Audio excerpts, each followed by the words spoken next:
Monotype. Welcome to Creative Characters from Monotype, a show where we meet people working at the intersection of type and everyday life. I'm your host, Charles Nix, and today I'm chatting with Thomas Jockin. I met Thomas back when he was a student. There were so many meetings like this. I was the chair of communication design at Parsons School of Design, and I had a nice big desk in my own office. And occasionally students would come in from their freshman year and ask me what the communication design department was about. And I covered my desk in a big piece of blank white paper every time someone came in, and I would sketch for them the curriculum and the sort of concerns of the department. Thomas was one of those people who was on the fence between fine art and communication design, and I think that moment of sort of talking him through the concept of communication design at Parsons really pushed him into graphic design. Years later, Thomas went on to be the founder of Type Thursday, which is a meetup for type designers, a sort of monthly event that functions like a group critique. It's going strong in over 15 cities around the world, and it's a really important contribution to the world of type design. Here's Thomas on what inspired him to develop Type Thursday. The original inspiration for Type Thursday came from Joshua Darden. He would hold something called First Thursday. He would get together his circle of colleagues in the area, and they would meet at a bar, grab drinks, show their proofs, their work in progress. It was meant to be the crit space that you would talk about your projects and catch up with everybody. Okay, so I'm here today with Carl, my co-host. How are you, Carl? I'm wonderful, Charles. It's been quite some time since we had a scheduled banter session, so I'm excited for this one. I know, I really enjoys these. Me too. Enjoys these. Oh, we're doing a good job bantering. We're fantastic. Bantering is a big part of podcasting. I'm fascinated by this episode, and I want to ask you, as a type designer yourself, why do you think Type Thursday has had such staying power within the community?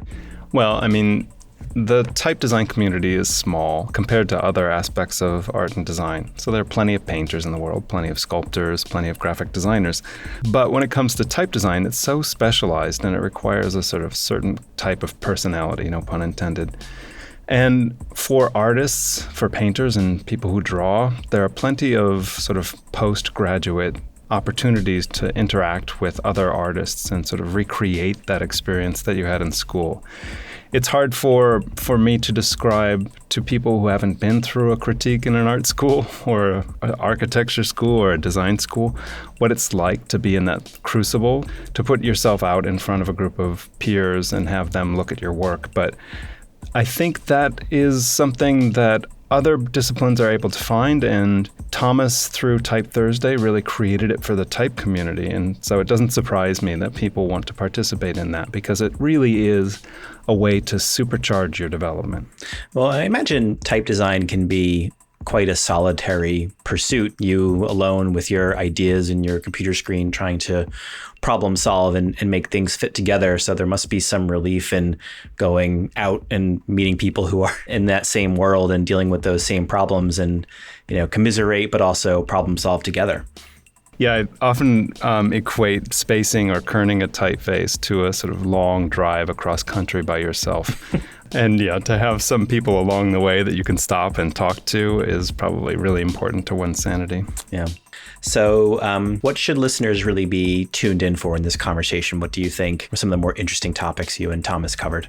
Well, I think Thomas's description of the origin of Type Thursday is really important. His participation in the open source movement for typography is really important. And then I think there's a bit at the end about his work with philosophy and the Halcyon group, which I find really intriguing and I want to know more about.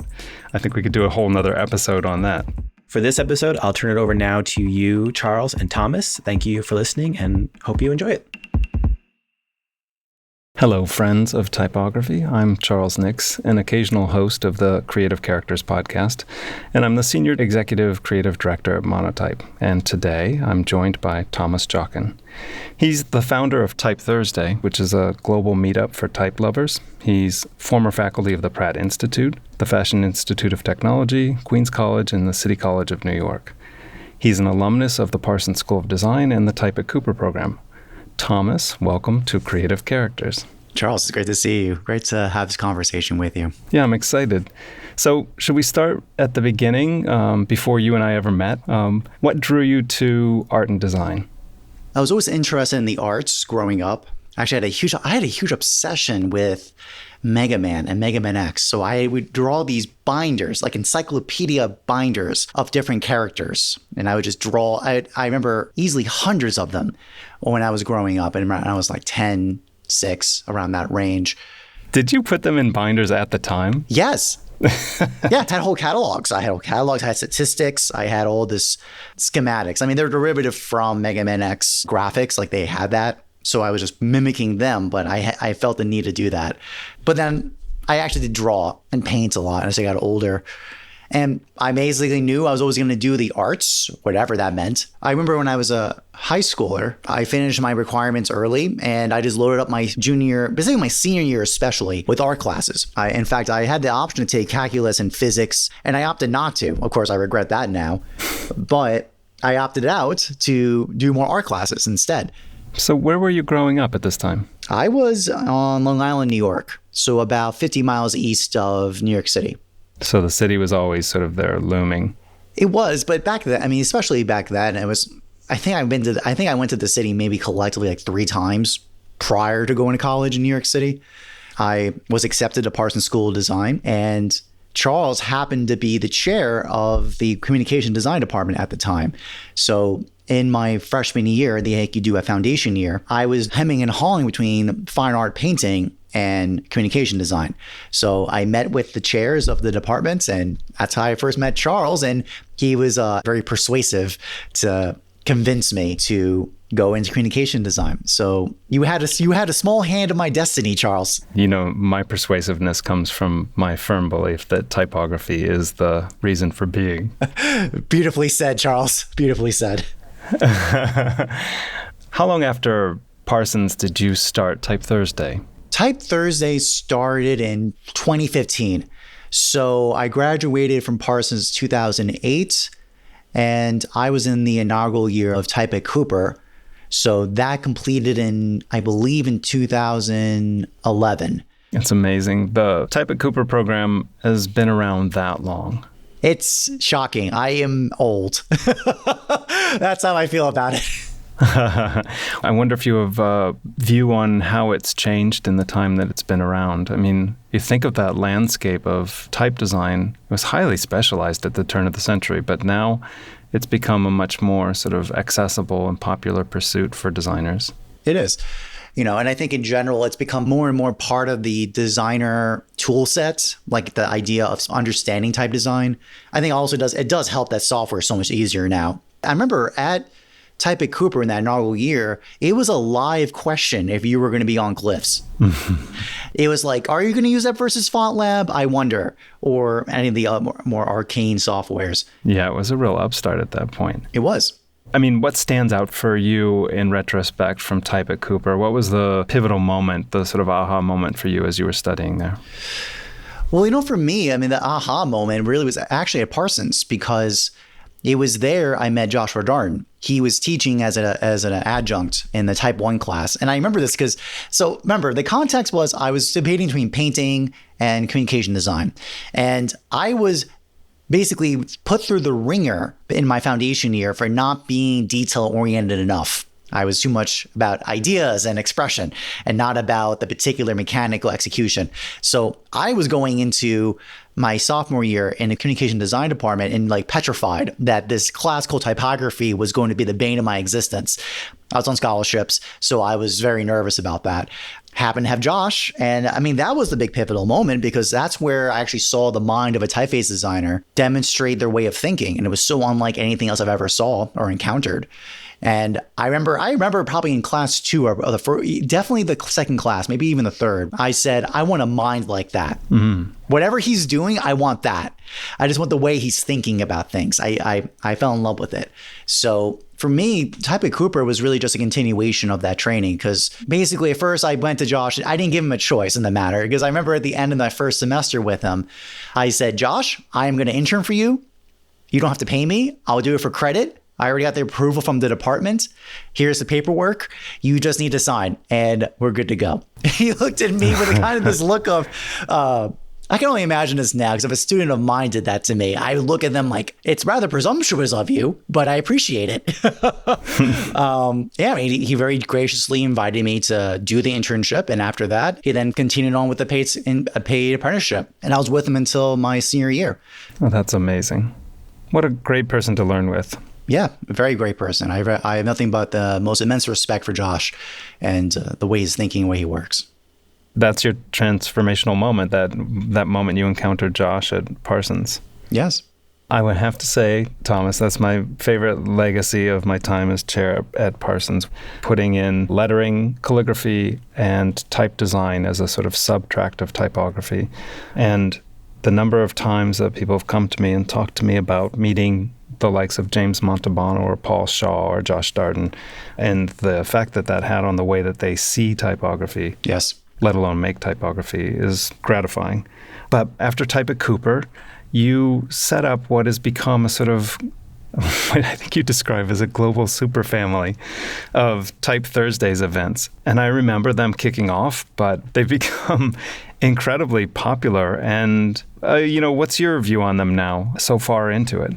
You know, it's funny you say that because the original inspiration for Type Thursday came from Joshua Darden as well. When I was his apprentice, when I was studying under him, he would hold in Lower Manhattan something called First Thursday.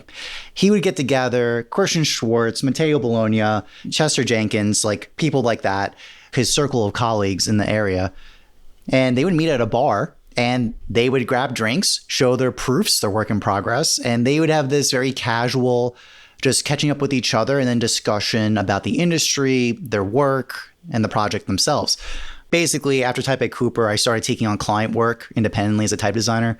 And after my first check, I was like, great, I'm traveling. And I left for a year traveling. It was fantastic. But when I came back to New York, I basically remembered that memory of that time at First Thursday. And that inspired Type Thursday. It was meant to be the crit space that you would come to you would grab drinks at a bar. It was originally the bar, the West in Williamsburg, Brooklyn. You'd meet up with the proofs and you would talk about your projects and catch up with everybody. And you know what's crazy? It's going to be 10 years next year, right? So it is crazy. I know. Obviously, I had no idea at the time me starting that little get together at a bar would scale up to it has to be 15 to 20 chapters around the world. As far as Yerevan, Armenia, into South America, all in the West Coast of the United States, and many areas of Europe as well. And I did not anticipate how much having a space like Type Thursday means a lot for people. I think for the sense of having a sense of community where there's a kind of support that's outside school where you can make friends to cultivate your skill and talent in design. You asked your question about the change in the discipline of design, type design, just seeing its application to all these different usages of type around the world in branding, in lettering, and logo types, and UX, UI. So, Thomas, I imagine for most of the people listening to this, they've been to design school and they've participated in that kind of critique situation that you and I are so accustomed to. And there is this sort of moment when you leave school and you don't have that support network anymore. You don't have that sort of daily critique of your work or discussion and exchange of ideas. And it seems to me that Type Thursday sort of comes in and, for typographers, fills that really essential need for talking about your work, discussing your ideas, and seeing what other people are doing. That exchange is really important. Absolutely. I mean, just by the evidence of it existing for almost 10 years around the world, people voluntarily wanting to bring this to their cities. Because most of the development of the chapters has been people coming to Type Thursday events. And then when they, say, are traveling, and then they come back, they go to their home country or home city, they want to bring Type Thursday with them. They want to bring the experience they had in New York or San Francisco or Los Angeles or Berlin, and they want to replicate it where they're from. So yes, I think the evidence has shown that people definitely want that kind of space. They want that continuation even after they graduate and move on from the school experience. It's funny because type can be such a sort of head down, nose to the grindstone kind of, I've got to get this done bit by myself pursuit. But then it's nice to sort of have that network there when you need to lift your head up and sort of walk away from the work and get fresh eyes on it. It's such a great service that Type Thursday provides. Do you feel it has a life of its own now, or do you still feel very connected to it?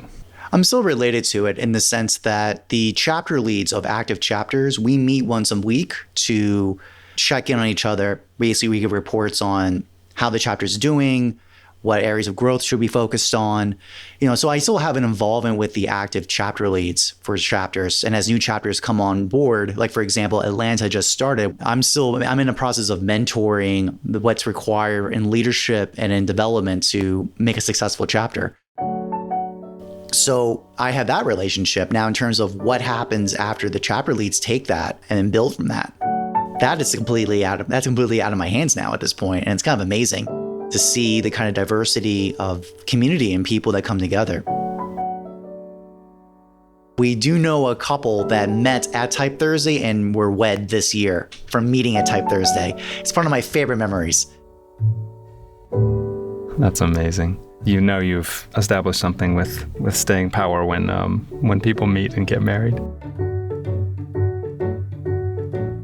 Is Type Thursday and what it represents and your experience in typography and type design, have they led you to a sort of design philosophy? In many ways, yes. All good design from the outside seems like it's effortless. It just seems like things happen. But of course, once you look behind the hood and you see what's underneath the mechanics of something, that's wonderful. It's because there's a huge system behind it in terms of Type Thursday. You're applying the design process and systems, like just as you would for as far down as the glyph level to as high up as social relationships. And how do you build something, a social community that can help positively reinforce the members inside it, is self-sustaining and have built up growth on its own? Who would have thought that this design thinking would apply to such different scale differences?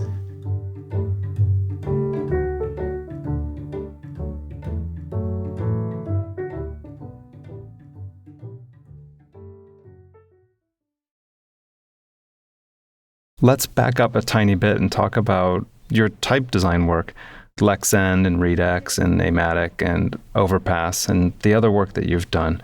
What's the sort of unifying themes and where can people see your work? I'm definitely, I think, a designer of the open source era, I would say. In fact, actually, in terms of a strategic decision I made, I concluded that it makes more sense to produce work for the open source market than to build a proprietary foundry at this juncture in the marketplace. So I would say that if there's any unifying theme of the work, it's that, because all the work is mostly available I think all of it on Google Fonts, but some of it also on Adobe Fonts as well. But with that said, I would say the correlationship with the open source movement and community, I think, has definitely played a role in here, especially Redux and Lexend especially, but even the other projects. All of them usually have some relationship to open source. Overpass is an open source font, proprietary to Red Hat, but it's open source, for example. And even a lot of the work I think a lot of it was built on iterative development. I say this because originally I was brought in with Google Fonts on this project internally called Project Raisin. We had to take open source fonts and make assessments of which ones we thought had potential to be improved. One of them for me was Quicksand. So after completing the Quicksand project, I was approached by educational therapist Dr. Bonnie Cheever-Troop, where she proposed to me this work she was doing on changing typographic factors to improve students with reading difficulties. I was convinced by it. And the way we were able to move forward was I used Quicksand as a base to then apply the properties that Dr. Cheever-Troop was talking about. So basically from Quicksand, then Lexend got generated. And then from Lexend, I then approached Nadine Shaheen, who had research on Arabic legibility that I had a feeling would agree with the basic premise of what Lexend was doing. She agreed. And we built the Arabic expansion called Redux. So as you can see, there's this kind of genealogy from a first initial project that's open source based to then draw out all these other projects from that. And by the way, I think that's really important that Lexend and Redux are open source, especially via the Google ecosystem. It means educators, anyone can access these fonts. So as a result, it allows for a very effective application of fonts. Half of fonts is distribution, in the sense of you can build the most beautiful fonts, but if no one's accessing it, then there's no utility. or the utility is much lower. And do you see the economics for type designers in doing open source work, the potential for future work, or there are other benefits that they can receive? There are lots of benefits. You have to be very smart about it because obviously what you're doing is you're giving up the royalty licensing model. You're giving that up for basically expanded reach and access. So you have to kind of treat the fonts in one sense, they're a marketing device because the only thing you can charge is the labor cost to produce the work. So from an economics point of view, your pricing mechanisms and strategies have to respond to that differently. Now, the positive from that trade-off is that basically you can get a very expansive reach. So if that is an area of priority, because there's, say, a social good related to it. So if you're doing fonts, for example, that are for endangered languages, for example, I think open source is a very appropriate and smart decision because part of your ethos for doing this work to sort of keep a endangered language, for example, or script system alive in the digital era, I think open source is a very reasonable strategy. There are interesting intermediates. Font of the Month Club by DJR, I think is really interesting in terms of exploring a kind of developmental idea, building fonts that are cumulative over time, building a relationship, and building community, I think, and access. And then it is an interesting angle as well. I know those fonts are not open source. Those are licensed, but their price points they're very reasonable and very much operating on a subscription model. As I think DJR is a very good reference point of thinking of other designers who are exploring other business models for the font industry.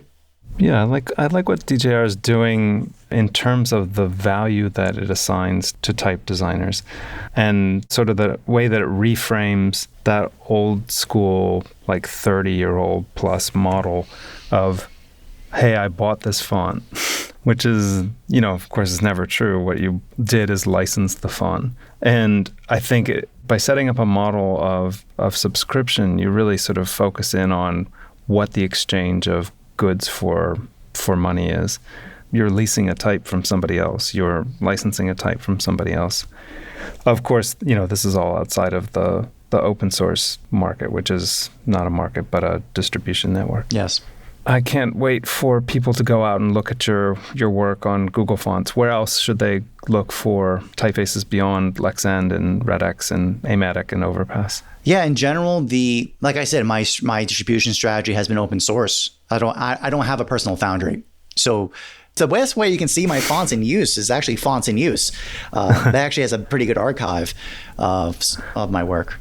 That is a great call out, actually. I don't think we do enough shouting out about Fonts in Use. It's such a great service that exists for both type designers and designers to sort of see how type is being used. So yeah, fontsinuse.com, shout out. Yeah, I reuse that on my students a lot because I think a big question of instructing on how to even use type, let alone designing it, is just look at how it's being used. Just to see, like, what have designers you paired this typeface with and how have they used it? I've used Fonts in Use as an educational resource many times with students in terms of helping them cultivate their sense of type and kind of knowing the behaviors of type and kind of his temperaments. Yeah, there's great combinations of type on there too. Yeah, I just can't say enough about it. It's a great resource. I want to pivot slightly. And I want you to tell me everything that I need to know about the Halcyon Guild. So that is a online education platform organized by my friend Johannes. He studied philosophy in Europe.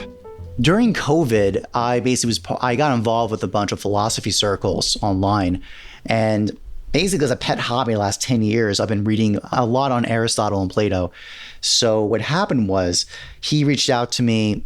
I took some courses with him a couple of years ago, and then he reached out to me about 2 years ago to ask me to teach a course.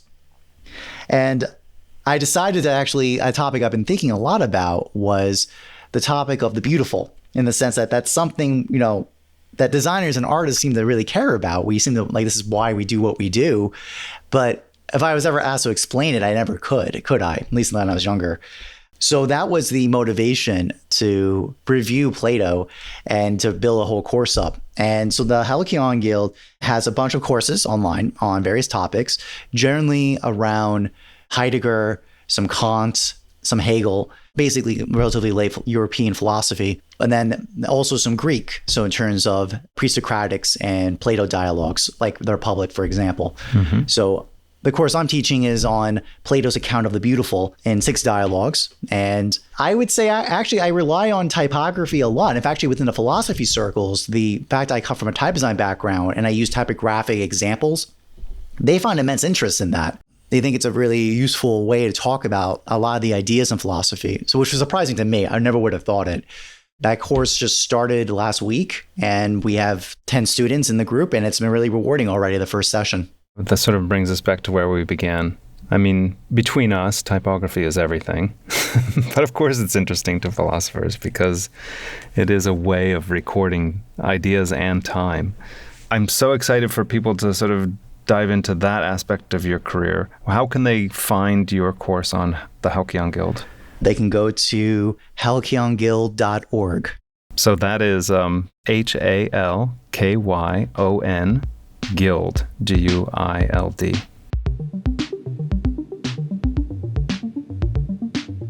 What does the rest of this year look like for you? What kind of plans do you have for the coming 12 months? Coming 12 months? It's quite a bit. Well, secretly in the background, I actually went back to school. So by actually the end of the year, I will graduate. Beyond that, in this course, I've been doing a lot of work with the League of Movable Type. So I'm very excited to launch out some courses with them and some other projects with the League of Movable Type later this year. So I'm excited about that. Type Thursday, it's been a lot of recent momentum and for people and excitement to build new chapters in various places around the country and the world.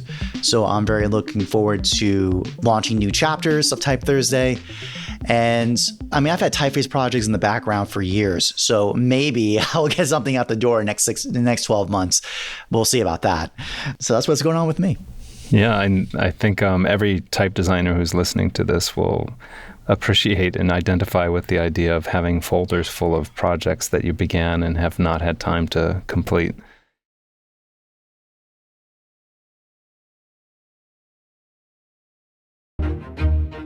Thomas, it has been really great talking to you, and I look forward to continuing our conversation, maybe at a Type Thursday somewhere around the world. That's right. That's the beauty of it. You can meet anywhere.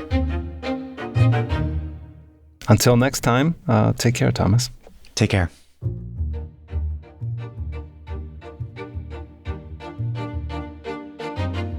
If you'd like, you can check out Thomas's work. Just head over to thomasjockin.com. Thanks for listening. If you've been enjoying our podcast, please rate us, subscribe to the show, and share us with your friends. Creative Characters is brought to you by Monotype. It's produced by Christopher Olin and Mia Sullivan.